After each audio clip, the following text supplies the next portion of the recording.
Hey, Ecclesia. Just recently, my wife Rochelle and I celebrated a milestone. This past January, January 10th, we celebrated our 25th wedding anniversary. That means, including dating, that we have been together for 28 years. We've known each other for 30 years. And I mention that because it's not something you need to know, but because I had an interesting experience around it. A couple of weeks ago, I was in Nashville speaking to a bunch of different groups. And in an introduction, I mentioned the fact that my wife and I, who some of the people in the audience knew, had celebrated our 25th wedding anniversary. I had no expectation around this. I was leading into something else. And right there in the middle of talking about it, people began to applaud and celebrate. And I don't know what any of their marriages were like. They don't know anything about my marriage. We all know marriages where people were just together. They were together 25 or 30 or 40 or 50 years, but they weren't happy. And I didn't think it was worth a celebration, but apparently to them it was. And what shocked me about that, what surprised me in that moment, was that they paused to celebrate relative strangers' anniversary. And I don't know why that shocked me. But as I was flying home, I remembered something that had just happened recently. I've got a friend who lives in Michigan, and he and his wife celebrated a similar milestone just before we did. And he did what many of us do when we celebrate a milestone. He went on social media, he went on Facebook to mark it. And so he told everyone that he and his wife had been married for 27 years. And that sounded like a really good thing. I totally missed that post. What I didn't miss was the second post, because later that day, he logged back onto Facebook and he wrote this. He says, "I just posted about my 27th wedding anniversary, which is today. And then I realized, oh wait, what about all those people who, for all kinds of reasons, good, bad, and everything in between, didn't make it to 27 years, or 17 years, or 7 years, or even 7 months. And if that is you, I want to say, you're good. You're on a good path. Lots of years married isn't a badge of honor. It's just a thing. It's just a signpost of some of our journeys." I'm fumbling my words, but what I really want to say is, I see you. And here's what happened next. A bunch of people commented. And I thought, why is he commenting? Why is he inviting questions? Why is his anniversary, his and his wife's anniversary, why is his and his wife's anniversary about other people? Why is he apologizing for celebrating? And I get that life is hard, and meeting pain with comfort is a deeply Christian virtue. And I agree with the Apostle Paul in Romans 12 when he says, our calling in life is to weep with those who weep. But you know what else Romans 12 says? It's to rejoice with those who rejoice. And Ecclesia, what I want to talk with you about is recovering rejoicing. So as we do every Lent, every year, we come into this season of Lent, which begins on Ash Wednesday. We'll have gatherings at our campuses this upcoming Wednesday as we enter the season of Lent. And Lent, during this time, we engage 40 days of prayer and fasting and giving and self-giving. And most of us have heard of people who have given up something, or they're giving up something for Lent, maybe a habit or an addiction, a practice that has taken on too much power in our lives, too much control in our lives.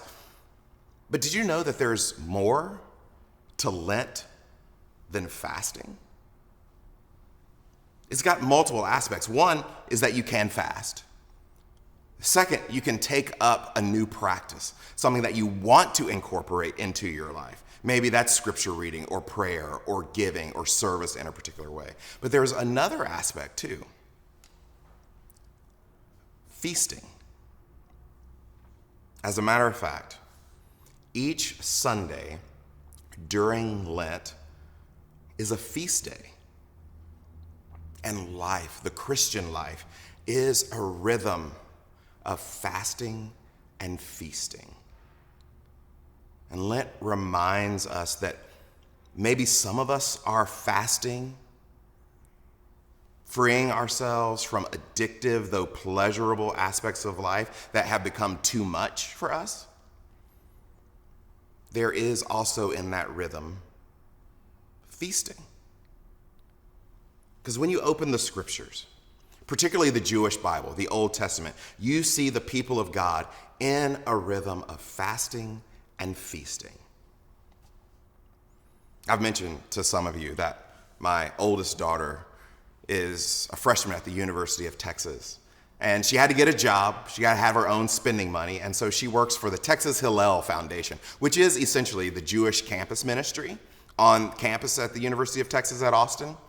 And what's great about her job is that she's dealing mostly with Jewish students and Jewish leaders, but they have to have some goyim, they have to have some Gentiles around to do stuff that the Jews can't do, like on Shabbat nights. Someone has to blow out the candle and turn out the lights and all of that. And they need Gentiles to do that stuff. But she also has to work all of the feast days and all of the fasting days as both students and people just in and around Austin come in for those feasts and on those fasts. And I was talking to her about the middle of her first semester. And she says, "Dad, it seems like every other day is either a feast or a fast here."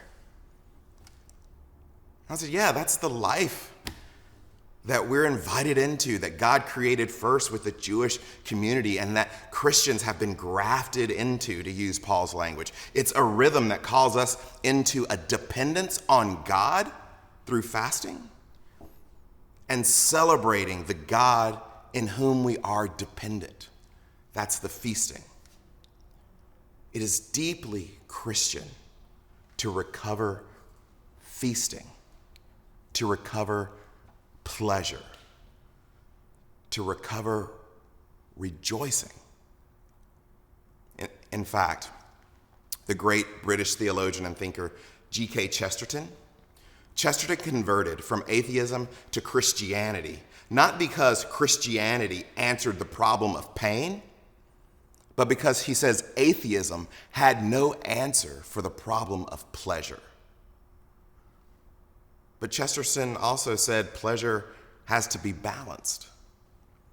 So this is what he wrote in his book, Orthodoxy. He says, "I felt in my bones, first, that this world does not explain itself. Second, I came to feel as if magic," and by magic what he means, there's mystical or an enchanted world that we talked about last year, that magic must have a meaning, and meaning must have someone to mean it. There was something personal in the world, as in a work of art. Third, I thought this purpose beautiful in its old design, in spite of its defects, such as dragons. Fourth, that the proper form of thanks to it, to that meaning maker, the proper thanks to it, is some form of humility and restraint. We should thank God for beer and burgundy by not drinking too much of them. At last, and strangest, there had come into my mind a vague and vast impression that in some way all good was a remnant to be stored and held sacred out of some primordial ruin. Chesterton says that the good of this life is to be held sacred, to be nurtured. And that's a balance of feasting and fasting. That there is restraint, but there is celebration and pleasure and the good. And the Gospel of Matthew in chapter 9 offers a series of images about this very thing. Matthew starts this way in verse 10. He says, "Once when he," talking about Jesus, "ate a meal at home with his disciples, A whole host of tax collectors and other sinners joined them. When the Pharisees saw this, they asked Jesus' disciples, "Why does your teacher eat with tax collectors and sinners?" Jesus overheard this and responded, "Look, who needs a doctor? Healthy people or sick people? Am I not here to attend to people who are already right with God? I am here to attend to sinners." In the book of the prophet Hosea, we read, "It is not sacrifice I want, but mercy. Go and meditate on that for a while. Maybe you'll come to understand it," Jesus says. So one of the aspects of Jesus' personality that I love is that he's constantly reminding us that no matter how long we've read the scriptures or what we believe about the scriptures, there is always a possibility that we are misreading the scriptures. And it keeps us humble and open to what God is doing, that the inherited interpretations that we live with and that we feel like we know, that they might be wrong. That's what's happening with the Pharisees. He says, go study this. Go look at this again. Go read Hosea again. And what Jesus is saying that there's not necessarily not a place for sacrifice. But when we move past sacrifice alone or sacrifice being everything, that's when we begin to understand. And then Matthew goes on, verse 14, he says, "And then some of the disciples of John came." John's disciples say, "What's the story with fasting? We fast and the Pharisees fast, but your disciples do not fast." And Jesus says, "When you celebrate, as at a wedding when one's dearest friend is getting married, you do not fast. The time will come when the bridegroom will be taken from them. Then, my friends and followers, will fast. You would begin by washing and shrinking a patch you would use to mend a garment. Otherwise, the patch would shrink later, pull away from the garment, and make the original tear even worse. You wouldn't pour new wine into old wineskins. If you did, the skins would burst, the wine would run out, and the wineskins would be ruined. No, you would pour new wine into new wineskins, and both the wine and the wineskins would be preserved." And this is the heart of it. Because have you been to a wedding? At most weddings, the bride and the bridegroom are very excited about being there. And if you're invited to a wedding, you're a friend. Maybe you're a family member. And Jesus is saying that you enter into that space on the terms of the bride and the bridegroom, not on your own.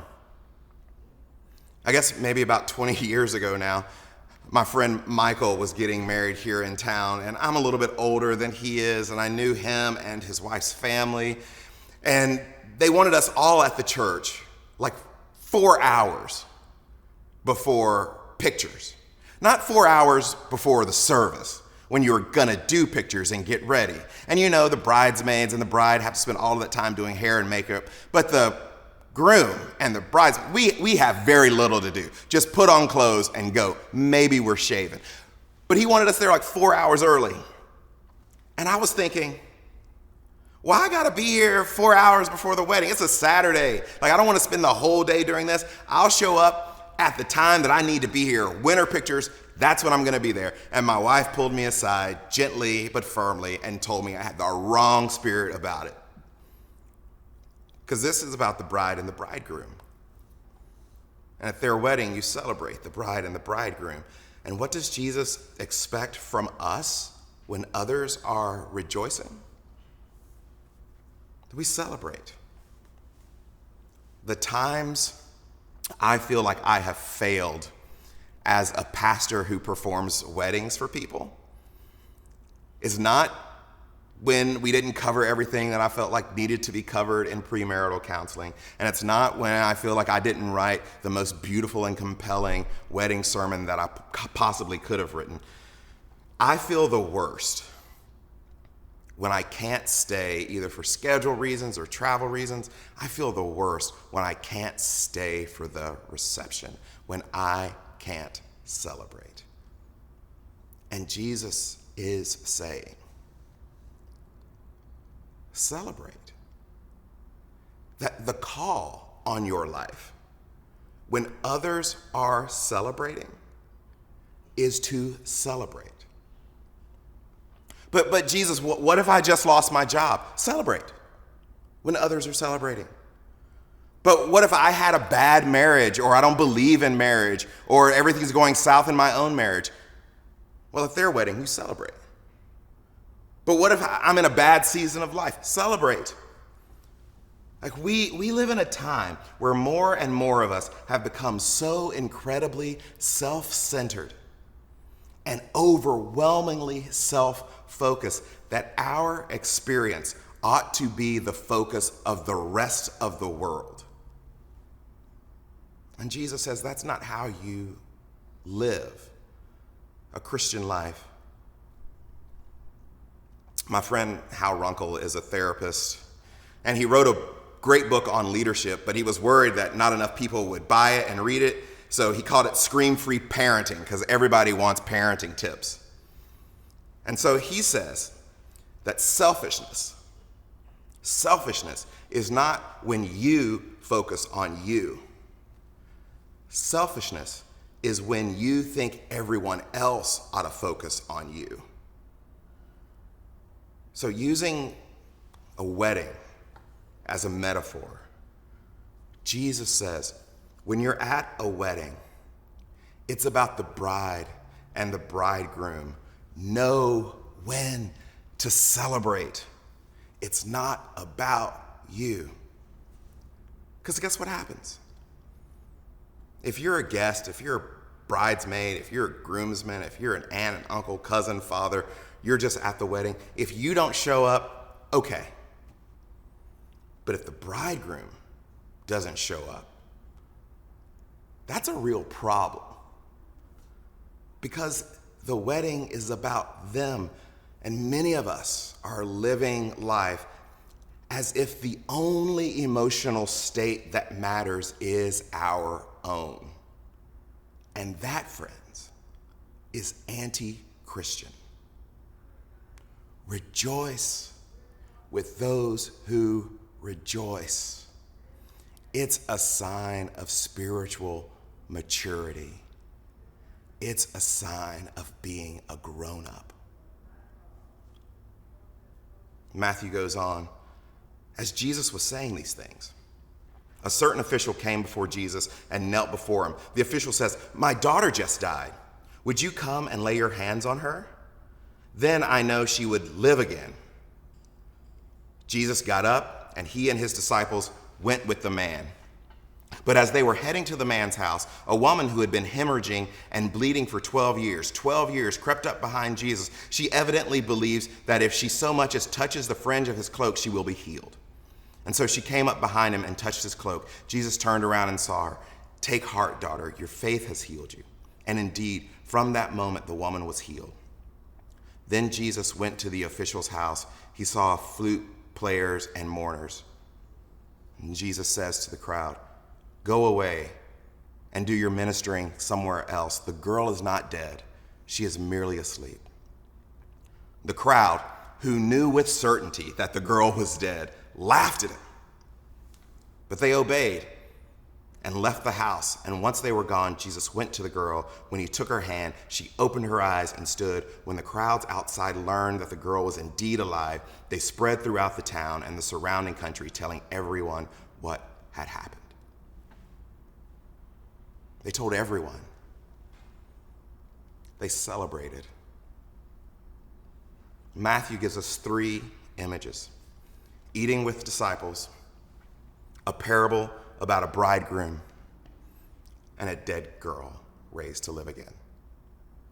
3 stories, which are what they seem to be about, but they are also about knowing the time to rejoice.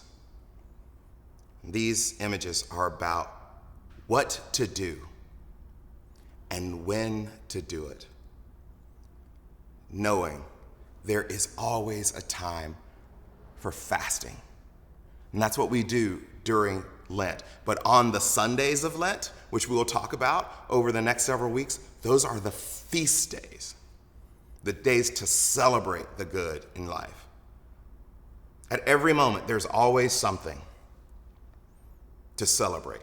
A good friend of mine says that life is a joyous lament. And what he means by that is that at any given moment in anybody's life, even your own, no matter what you're facing, where you are right now, there is something of great joy and there is something of great lament. And a mature and spiritual person knows when to do which. They are both appropriate, but they are both also ubiquitous and never ceasing. And you can look at your own life right now, and there are things to be very joyful about. And there are things to lament. And sometimes the scales get tilted one way more than the other, but they are always there. There is a rhythm that we are invited into. And during this Lent, I want you to embrace the fast, but also the feast, that there is good. So a few quick ways about how you might want to start doing that. First, maybe during this season, you just want to create a journal of celebration that you just write at the end of every day or every other day, all of the things that you could celebrate, that you should celebrate, the things in your life that God has brought to you that are good. You can keep a journal of that. And then I'm going to ask you to do this. Walk. Get the sun in your eyes. Get all of those nutrients that only the sun provides. We're going to revisit this another time. But did you know that every major religion in the history of the world has always had a spiritual practice, a physical practice that goes along with a spiritual endeavor? And for Christianity and for Judaism, do you know what that has always been? Walking. Get out and walk. And then what's probably going to be the hardest for most of us, especially those of us in a world eaten up by social media and cable news, is just to reject cynicism. And if I can do this, almost anybody can. The world is so cynical. And it's the people that you know in the office or in the meeting that tell you all of the bad news. Those are the people that we take seriously. And the people who always have something good to share, who are always sharing sunlight, they're just blowing sunshine. They're not real serious people, but maybe they've done something that the rest of us struggle with. They've just rejected cynicism. And at the end of the day, when you lay your head on your pillow, which one would you rather be? The person who has spent your full day knowing and noting everything bad or negative in the world, or the people who see the glimmers of light that God has shown in? And one doesn't make the other disappear, and we can never act like the two don't exist. That's why we're involved at the border in Kukata. That's why we're involved in Ukraine. That's why we partner with Living Water, because there is hurt and pain and darkness in the world. We want to be people who weep with those who weep, because it's godly to do so. But it's just as godly to rejoice with those who rejoice. And I don't want to be the kind of person, and I don't think you do either, but I don't want to be the kind of person who's really good at being part of a protest and really bad at being part of a parade. And that's our invitation, that we live in the tension of everything in our world. And in the end, acknowledging and entering to both is what makes this world a better place. Ecclesia, let me pray for you. God, give us wisdom as we enter in this season of Lent to both be people of joy and people of lament who can fast and feast, and who know, God, the timing of all the good and all of the places for all of the healing that you have called us to enter. And may we be reminded that right now that Jesus is the bridegroom and he is here with us. And we need to celebrate. And we ask in the name of the Father, Son, and the Holy Spirit. Amen.